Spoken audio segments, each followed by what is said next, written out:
commencé la céramique à l'âge de 7 ans. J'allais chez un potier à La Chaux-de-Fonds en Suisse. C'est ma mère qui m'emmenait.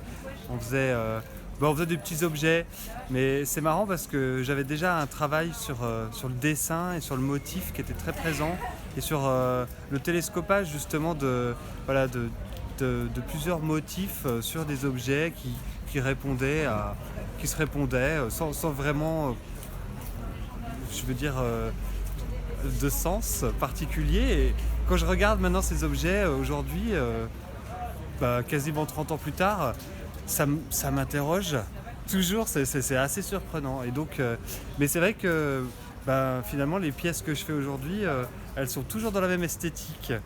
Donc c'est c'est marrant.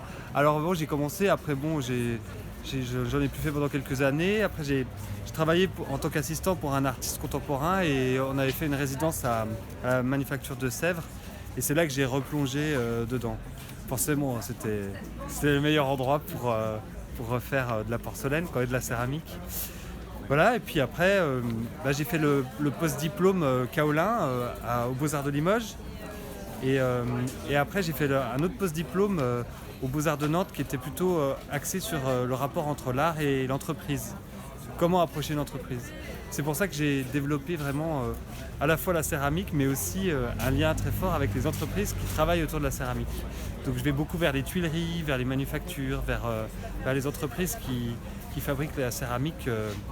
Parce que finalement on la retrouve partout. On la retrouve pour constituer les immeubles, les maisons, les tuiles, les briques, les WC, les bacs de douche. Tout ça c'est de la céramique. Donc évidemment ça m'intéresse parce que c'est une... pardon, plus trop vite.